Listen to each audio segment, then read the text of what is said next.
Cooper, whose parents were born in Switzerland, one in the canton Berne and one in Canton Glarus. And they came to America as children, and there was lots of music in their families. Both grandfathers played instruments. One was a trained singer in Switzerland. There was just music in the family. So Margaret's father, right here, came to America when he was just a young boy, and his father taught him to yodel and play the violin, and they had a family band that Sam was part of. So when Sam was a kid, he lived in the county next to ours, Goodhue County, where Red Wing and lots of places are. But he bought a farm in Milton Township, which is like straight east of here. In fact, it is next door to where I live, about 10 miles east of West Concord. And it's in a predominantly Swiss community. So the Andrus were Swiss, and most of the people around them were Swiss, and they almost all went to the Berne Church, which is Swiss. And that's close to us too. Yeah, we don't have to quite yet, but it's okay. So he raised a family of 8, and there are only 5 here, so this is early on, and Margaret was the oldest. And she was very musical. She played the piano and she played the violin, and when their family would go in the winter to other families' homes and other families were invited to theirs, it was all for musical gatherings, and she was the leader of the family group. And I'm thinking she led in piano and violin according to the history of her family that I read, a little short history. I'm thinking that her family must have ordered her violin out of the Sears Roebuck catalog, because the violin we have, that's where it came from. And when Mary Pat had a luthier work on the violin, that's what you discovered. And I think you can switch. So, yeah, she might have been about that old when she was leading her family's music group. And I think you can take the next one too. That's the farm in Dodge County where Margaret grew up with her 7 brothers and sisters. And this shows the county plot, and that is very near my house, just directly east of it, and I never realized that. So very near. And here, this just cracks me up. The violin, Barbara, you could have a Stradivarius, but in parentheses it would say modeled after Stradivarius for $295. And that would be called a student violin, or you could have a more expensive one for $695. And they often would say modeled after Guarneri, modeled after Stradivarius, is modeled after the violins of the day. But there was a bit of truth in advertising, since it did say modeled after. Actually, Margaret's story intersperses with my very own story and my sister's, and I'm going to see if she remembers this. My sister is here. Margaret, after high school, she got to go to Manorville High School, graduated, and went to McPhail Conservatory, which was quite something for that family. 7 children at home, and Margaret is sent off to go to music school. When she came home, she married a farmer named John Cooper, and it's kind of sad to say, but he was not a especially prosperous farmer. And I think Margaret would have wanted to teach piano anyway, but she definitely needed to teach piano, and she taught hundreds of piano students in our county. And one of them was our mom. And my mom, she must have been a great teacher, because our mother loved to play the piano, and she loved piano playing for her whole life. I mean, our whole family had to shut down if Liberace was on the TV. I mean, it didn't matter who it was. It could be a fine classical musician, it could be Liberace, it didn't matter, it's just everyone quiet. Mom needs to listen. And she took us to visit Margaret Cooper before she passed away when she was, in her last years, because she was so fond of her. But Margaret also, this is a good one. This talks about an Andrus family reunion, and it said a musical program was rendered in which nearly all the Andrus took part. So kind of like you all today playing together, the Andrus were musicians for the most part.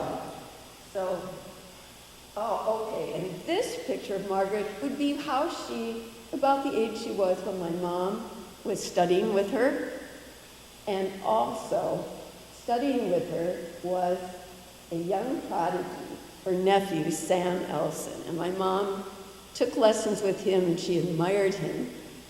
And Margaret never had children, Margaret and John didn't, so Sam became a very important figure in her life. She composed music for him. She composed music for the Grand Order of the Eastern Star. She was really a very talented woman, but she threw a lot of her energy into seeing that Sam could have all the music education possible. So Sam Ellison was the church director of music at Berne Church, the Swiss church, for 60 years, more than 60 years. And during that time, the Berne Church had a very successful event called the Swiss Fest every summer, where actually thousands of people would come. And I think our next picture, this is Sam. Sam played the organ for the Swiss Fest. Between every act, he did interludes. It's just a little church, but the kids there learned to play elf horns. They learned Swiss dancing. Here are two of the women who danced and also made the food. I mean, it was amazing what they did in that little church. They bought a set of handbells in memory of Margaret Cooper, and they had a handbell choir for years, led by her nephew, Sam. So the music was just pouring out of that family. And Sam Ellison became like a myth, a legend in the church. And the year he died was the last year of Swiss Fest. I think they just couldn't imagine going on without Sam, because he had been the force in the inspiration behind it. But then they started something new. I don't know what it is about these Swiss people, but they decided, well, the Swiss Fest is too much, so let's have a wood-fired pizza event with 2 bands every Wednesday night. And that was so successful that the one I attended this summer had 3,000 people. They sold 800 pizzas, 200 brat meals, and then maybe they ran out after that. But, I mean, it's just incredible. So this Swiss spirit, whatever it is, of, hard work industry, but community and, doing music together just pervades the area. We don't realize it, or we've heard a lot about them. They're pretty pervasive. They were a German manufactured fiddle that was very popular. And so it sounds like it would be kind of a crummy fiddle, right? It's like, I just ordered it from Sears Roebuck for $2.95. But I did a little bit of reading on this, and it was pretty popular to sell them through their mail order catalog in the 1920s and 30s. That was the most popular. They were a very affordable option, and it allowed people in very rural areas to be able to get violins that maybe if they were weren't able to if they were in a large city. But creating and crafting and assembling these violins was a job that people in various areas in Germany could get in wintertime. And since they were paid piecework, a lot of times the worker would take the work home with them to their families, so their families would be assembling these violins at home. So it became kind of a cottage industry. Some workers were apprentices to old masters. Some were not, but the thought is that since these people did nothing but put together violins all winter long, they actually got pretty good at it. And so these instruments have developed to have some value, and many old-time players who have Sears Roebuck instruments feel like they have a pretty decent fiddle and it has a nice sound. They may have lucked out and got one that was put together by an apprentice, you never know, or at least someone who had been working on it all winter long, and so they just got really good at it. Hey, kind of a fun thing if you're a little House on the Prairie fan, if you are. The Sears and Roebuck was founded in 1892 by Richard Warren Sears in Minnesota, and he was a boyhood chum of Almanzo Wilder, who married Laura Ingalls Wilder. So, I don't know, fun fact, right? Just another little fun little Minnesota fact there. So, but as Colleen said, and we all know this in the old time community because we look at I'm sure a lot of you can look at your fiddle, and it will say, I have a Stradivarius. In fact, at the silent auction there, you can say, you can get a Stradivarius. Well, maybe not. And we all kind of laugh about it, but unfortunately there are people who will pull these out of their closet and think they've just won the lottery, and then they're really devastated when they go to a luthier who says, well, well, apparently before 1914 you could lie about a lot of this stuff. So, okay. So we wanted to pick, two things. We wanted to pick a tune that we could play on this violin. Two things happened. First of all, unfortunately, while we were preparing for this, so excited, had the date and what have you, about a month ago the violin was vandalized. So I do have the instrument here for you to take a look at, but it's kind of all smashed up. I didn't even want to put the bridge up and try to tune it a little bit because not only is it deeply cracked, but the sound post is rattling around in there. So it would have damaged the instrument more if I tried to kind of put it back together, just for appearances. So you can kind of just look at it as it is. So we had Tim Wackel, amateur fiddle repair guy, put it together. I haven't had the courage to ask him again to repair it again, so we'll see. I don't know. Yeah, it's like, does Tim owe anyone a favor here? So anyone in with Tim, like, you don't know your money or something, like, so it's a little easier to do the ask of, that fiddle I took to you to get repaired, hey, it needs to be repaired again. So anyway, but that's it. So I'm just going to play it on my own fiddle. The other was that we were looking for Swiss fiddle tunes. Well, the Swiss is really more of they did a lot of singing, and it's much more accordion and bandoneon playing. So we're like, okay. And then we wanted to find music that was of the area. So Swiss music that would have been around the upper Midwest. So what we did do is we found in this book, I'll leave this book out if you wanted to. If you have not heard of this, it's a really fun one. It's called Ufta Let's Dance, Scandinavian Tunes and House Party Music by Bruce Bulleroyd. He had grown up in southwest Wisconsin, and in the 1950s, he played with a lot of Swiss players who were from the New Glarus area, Darlington, that sort of thing. And he had a tune in there called Johnny's Swiss Polka, and we thought, wow, that sounds good. So we're going to play you Johnny's Swiss Polka. It comes from the bandoneon, which is kind of like an accordion, and he picked it up from a bandoneon player when he was hanging out, and so we thought we'll play it on fiddle. It's kind of a fun one to play on fiddle. Anytime you do anything for accordion on fiddle, it's always kind of wonky, but we are going to do our best here. So, Johnny's Swiss Polka.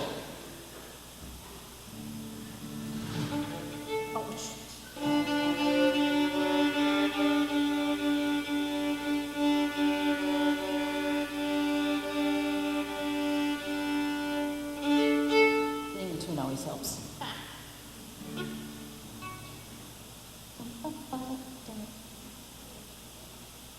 1, 2, ready, go. Ah.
Thank you.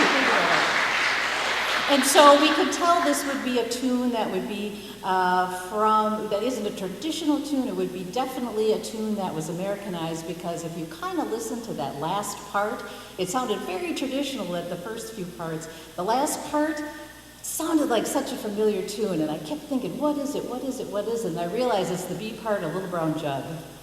So, which would have been a very popular American tune at the time. So I'll talk a little bit more about the creolization of Upper Midwest music, but that's an example of where someone was a Swiss player, learned a Swiss tune and said, but hey, this sounds good, and added it in as an extra part in the polka, because why not? So we could tell that it was one of those more kind of authentic Swiss American tunes rather than just a traditional Swiss tune. So I'm going to turn it back over to Colleen then, because we do have a Sears Roebuck catalog that the Historical Society has as one of their artifacts, and so you're going to have a chance, if you'd like to, you can come and see what it looked like if you wanted to order a fiddle from Sears Roebuck. Got the catalog to take a look at. So I'm going to turn it over to Colleen. So this gentleman is David Quackenbush. And I hear there have been a little jokes about his name, and that was his real name, except that I discovered his family came over from Holland, the Netherlands, in the 1600s. They were early immigrants to America, and they were the Quackenboshes. And I know there's a Bosch artist, so I don't know how that's related, but they were the Quackenboshes there. And I don't think that he would have been very pleased with mail order instruments, because he had a music store in West Concord. And I saw lots of complaining in the West Concord paper about people who would order things from the catalog when they should be coming into Main Street town and helping the businesses succeed. So this rather modest store, the one in between the two big ones, was David Quackenbush's music store. And actually he was a farm kid first. He lived in Concord, which someone asked me about today, is the town that was supposed to be the big town, but the railroad bypassed it. And he went to 8 years of school. There was no high school in this area then. Worked on his father's farm, and eventually was able to buy a small farm of his own, 36 acres, which is very small, and might be the reason he had a music store eventually. But when the railroad came through in 1885, then a town was born here, and they named it West Concord because it was west of Old Concord. And then the merchants from Concord picked up and moved to this town. And it wasn't long before David Quackenbush opened a store. It was in 1891. And it was called David Quackenbush Musical Instruments and Strings. And the 1904 newspaper that we read said that he was a success was evident by how every nook and corner of the county patrons came when they needed anything in the musical line, whether it be a grand piano or a string. I think it may have been the only music store in the county. I've never heard of another one, but that's where they came. And he was definitely an entrepreneur. He sold bicycles, sewing machines, he repaired bicycles, he repaired musical instruments, he tuned musical instruments. I mean, he was a guy who did everything. But even before he had the music store, he formed a family orchestra called the Quackenbush Orchestra. And they played all throughout the county. In the newspaper it said they played for balls, which I would think were more like dances in this county, but whatever was needed, they went all through the county and were very popular. One 4th of July, they played for the festivities in town, and they played from 2 in the afternoon until sunrise. That sounds a little tiring to me. I mean, maybe exhilarating, but after a while, a little tiring. He was director of the Quackenbush Orchestra, which played all around, but he was also director of the Ancient Order of United Workmen's Band, and also of the Modern Woodmen's Band, which was another like lodge group, and there's Modern Woodmen Insurance even today. He must have been making music constantly, and he and his family members would have concerts at his store on Friday nights, just free for the public. So he was quite the entrepreneur. And to get his supplies, he would go from West Concord on train to St. Paul or Austin or Rochester, where he could get the goods that he needed for his store. And what Mary Pat's been showing are just different things. He sold sheet music. This is called the New American Sewing Machine, and I've never seen that kind of machine with a curve. And I noticed everything made by the company has the curve. Rather different. And then this ad says, we have just placed on our floors several very fine specimen Clinton and Regent pianos and would respectfully invite the attention of the public on next sale day, September 2nd. We expect to have a player in attendance to show the merits of the instruments. Signed, Quackenbush, the music man. When, in 1910, when David was 57, which seems very young to me, he sold his family farm, he closed his business, and he moved to where his daughter lived in Corvallis, Oregon. And he, sadly, as he grew older, he lost his eyesight. He had other physical problems, and this makes me feel very bad. He was hospitalized in the Rochester State Hospital, which was kind of an extreme place, I think, for him to have lived, and there's no way for me to find out the full story of what that was about, but that's where he passed away. And in the newspaper, it said at the time, a love of dancing still lingers like a bewitching sin around Old Concord, where Quackenbush and Company played to a big crowd of happy young people. So they spread their bewitching sin all around the area, much to the delight of everybody. So that's a bit about David Quackenbush. I think I'll be able to find out more about him as I go through more newspapers. That was 1 year's worth, 1902. So he's quite a guy. Your turn. Oh, this piano recital, I just had to take a picture of that because his two children played on that recital. And he wasn't the teacher, but he must have thought it was important for his kids to be musicians. And this is another ad for him. Sheet music and strings, an agency for the New American Sewing Machine. And is there a picture of the crown, or did we already see that? That's okay, that's all right.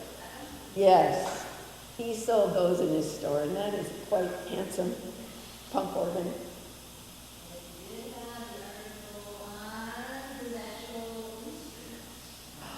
Oh, this is so can I have this be the lead-in to you? Okay, I was so surprised when I read this, and it's also kind of comical. Our music dealer, this was in one of the 1902 newspapers, D. Quackenbush came into possession of a very rare old violin a short time ago. It is a genuine Italian handmade instrument of the David Hoff make. The instrument shows great age and when repaired is worth $250. Well, the funny thing is that it's a German-made instrument, right? But I was so pleased when I came upon it. I thought, that's about this very violin. Couldn't believe it.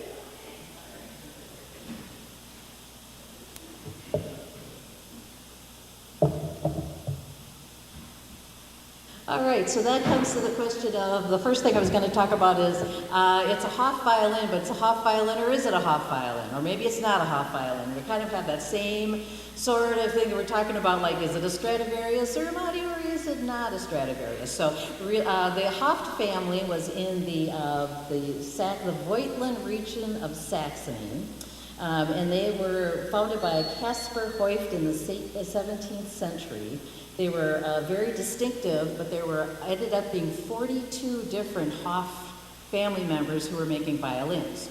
So now the David Hoft is the most famous. There was a father and the son, so these were the two most famous violin makers. So of course you wanted to have a David Hoft violin. It could have been one of the other 40 family members that were lesser known. It could have also been someone who just put the label on because, like I said, before 1914, you could kind of do what you want. So the research I did said you really had to have an expert appraise the violin to be able to determine whether it was really a Hoft or not. So it said any violin so marked should be viewed skeptically until confirmed by a recognized expert. So maybe the museum has a really valuable Hoft or no. So it's really kind of hard to know. However, that's not the real story about this instrument, because the real story about this instrument is the repair. So if you look at this instrument, you'll see there's some very fine cracks. And we weren't exactly sure. It sounds like somehow David Quackenbush came into possession of this instrument, and I don't know if it was damaged when he got it, and he thought it was a Hoft and realized it had some value and that sort of thing. But we know that he took the train to St. Paul, so there was a label on there that said repaired by O.M. Robinson. And O.M. Robinson was a famous violin repairman in St. Paul, and his claim to fame was that he was born in 1838 in Vermont, and he went to, in the Civil War, he went to work for the Remington Arms Factory in New England. And after the war, he moved to the Adirondacks, and he set himself up as a gunsmith with the Adirondack Arms Company. He made about 600 to 700 guns, and the Winchester Company was very impressed with his gun making, to the point that they figured him a competitor. So they bought him out and said, you can't make guns anymore. So he took his money and took his talent, decided he'd switch to something else, so he moved to St. Paul and became a violin repairman. So his claim to fame is if you are one of these people who likes to collect old firearms, you would love to have an O.M. Robinson gun. And so this would be a very prized possession to have an O.M. Robinson gun.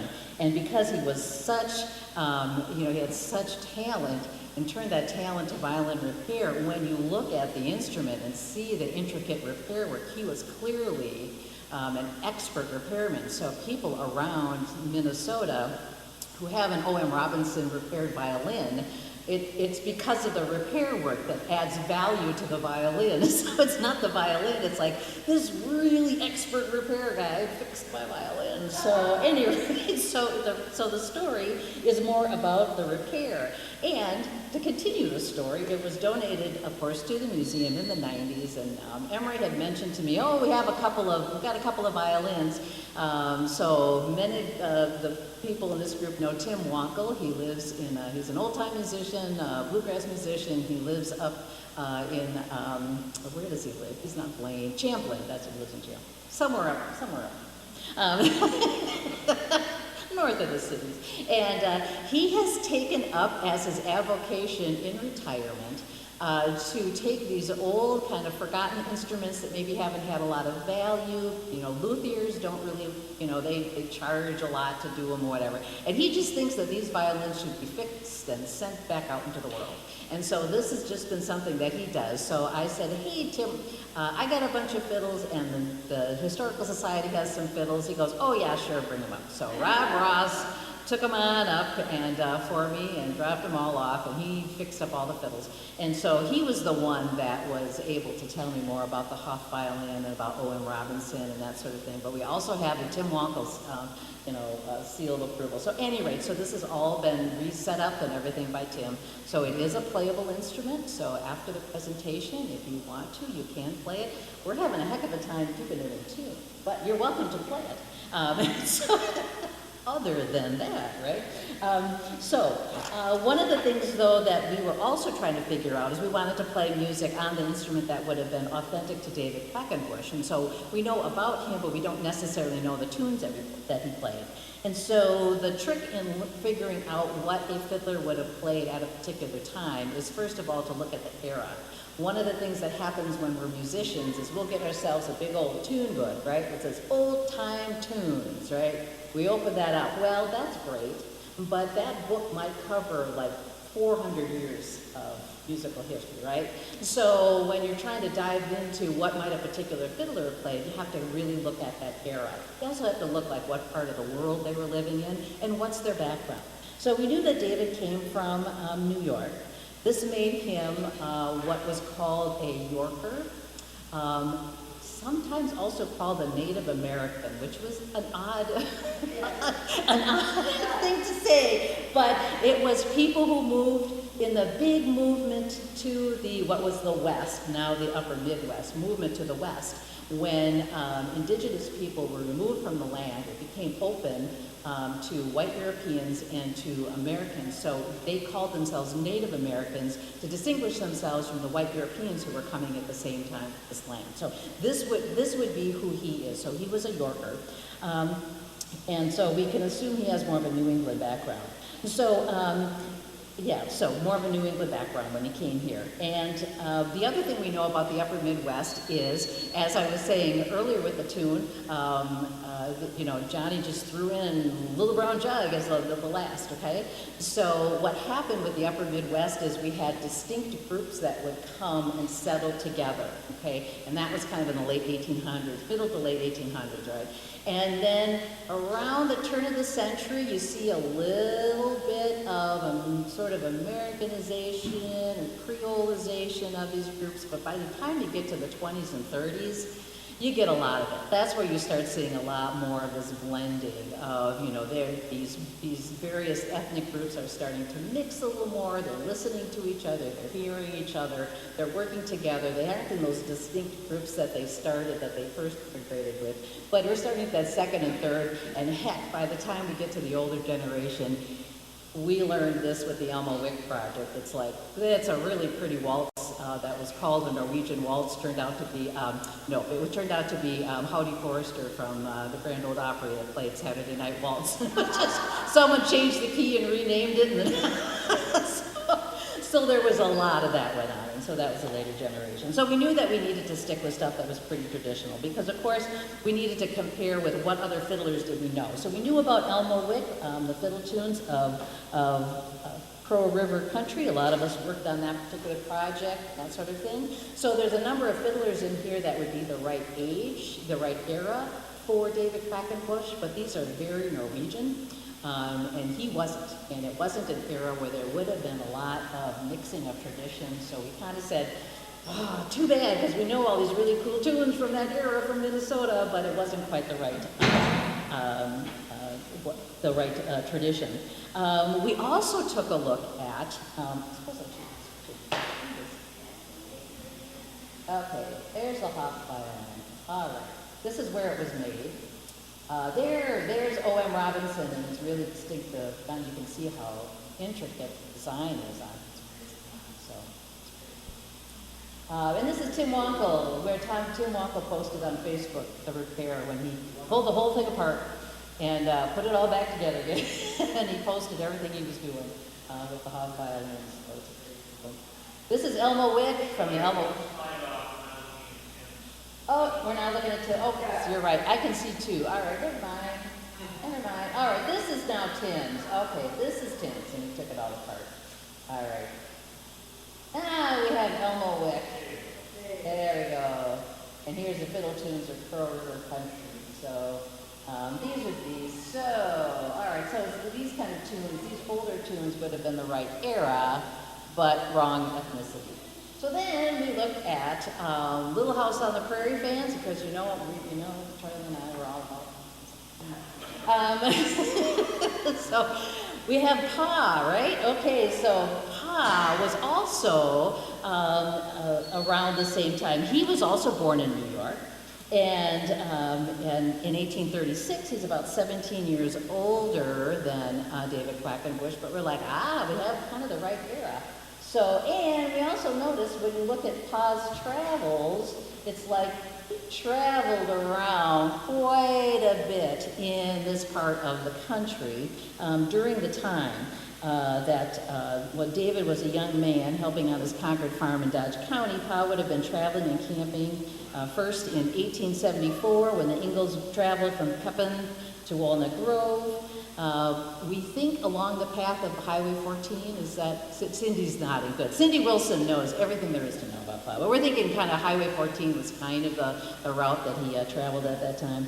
Then again in 1876, and we traveled back to Burr Oak, and he spent some time on the Zumbro River north of Rochester. And then again in 1877, when they left Burr Oak and went back to Walnut Grove. So he was kind of around the same area. Well, so we're thinking so I'm thinking, maybe we just need to do some of our Pa tunes.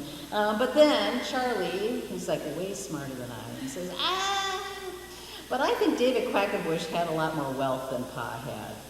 So, and he was doing dance, right, balls, and we have basically a subsistence farmer and hunter who's traveling around the country just trying to make a living for his family, right? And he's playing, so we thought of him as being maybe more rustic tunes, and we thought that David Quackenbush probably was playing more popular dance tunes of the era for these bigger groups and sort of things. So it's a good thing I hang out with Charlie. Because it's like, okay, so you have to that's where you have to kind of think of the background. So this kind of led us to believe that what we should look at then is we should look at what kind of tunes were the popular tunes that people would gather and dance to in the late 1800s. And so we went to our ever popular, which book is that? What's the name of the book? Have it done. Howe's Musicians. Okay, Howe's Musician's Companion. All right, so Elias Howe, he was the cousin of the sewing machine manufacturer. He created all of these great tune books between the 1850s and 1870s, and there's like 8 volumes, and they're this wonderful collection of absolutely everything. It's a great book. And he made some money doing this. And so we thought, well, he probably played the kinds of tunes that would have been in Howe's. And so we thought, great. So we went through, and we picked 3 tunes that were in Howe's. This one would be, let's see, I have the Jenny Lind Polka, and the Krakowian Quick Step, and the Woodland Whispers Waltzes. So those are the 3 tunes that we picked. The Jenny Lind Polka was composed in 1846, and it was attributed to composer Anton Wallerstein. So we are playing his original composition, so you might hear a different version. You probably do. It's one of those tunes that still is played today, so it's been folk processed, and there's a lot of different versions of it. But we're going to play the original because we thought that's closer to what David might have played. And polkas, so what happened was that Jenny Lind was called the Swedish Nightingale. She was an operatic soprano that came to tour the United States. She was wildly popular. And at the same time, the polka became very popular. So Jenny Lind, as an operatic soprano, didn't really have anything to do with polkas, but she happened to be popular at the same time as a polka. So what does an old-time musician do? Well, they write a polka about her. So, so it's just, we still do that today. So that's just what we, so it was really to honor Jenny Lind, not because Jenny Lind really had anything to do with polkas. We're also going to play the Krakowian Quick Step. Quick steps were popular at the time. It is not the quick step that you see in Dancing with the Stars. This quick step, that's a whole different dance. This quick step is more of a march, like a fast march. And so we are also going to pair it, because it pairs so nicely, with Steamboat Quick Step. But the other thing, just because the fashion of the day was to take a 2/4 time and then switch it to a 6/8 time, but keep the same beat, because it kept it interesting for your dancers. So we're gonna try. Try it sometime at home. It really messes with your head. But when you get it, it's really a cool little thing to do. And yes, I can see where it kept literally kept the dancers on their toes. And the last one is Woodland Whispers Waltzes, and this tune was published several times. We found it in 1870 in the Musician's Omnibus, but we learned it originally from Al Murphy, who was a fiddler from Iowa City. And so we know that the tune made it to the upper Midwest, so because it got as far as Iowa City. So we're going to play that. All right. So how are we doing on time? I'm trying to make sure. Oh, we're doing great. We're doing. Oh, I got to get the Quackenbush foot.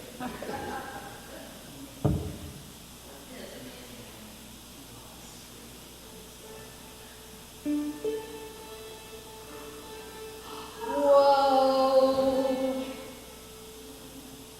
Actually, I think it's great. Now, so this instrument is actually a little bit smaller than mine, so I don't know if that's good or not. Yeah, it's stamped David Hoft on the back. You know, yep, it could be. Oh,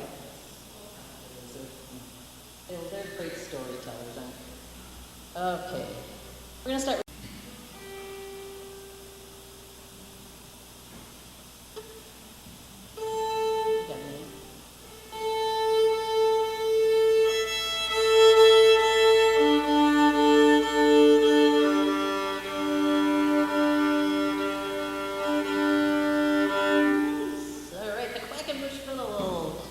polka. One, two.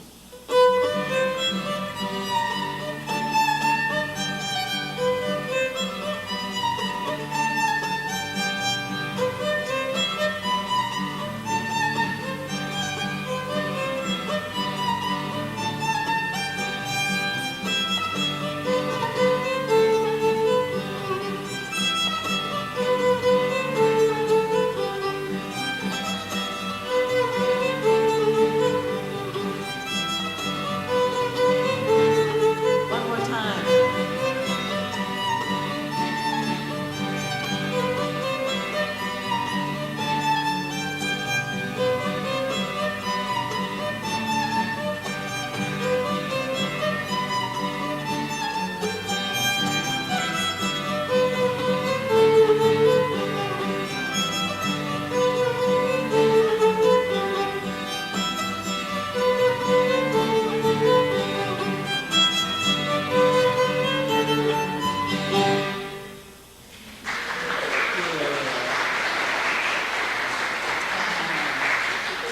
Back again, quick step, and steamboat, quick step. One more.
And we'll end with a waltz. And I will post all the sheet music on the Fiddle Association web page in case you're interested.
Quackenbush fiddle here, so if people would like to try it, you certainly can. And take a look at it. Most welcome. And thank you, Colleen, for all your research. She gave me a lot of the information I did. Appreciate it all. So thank you.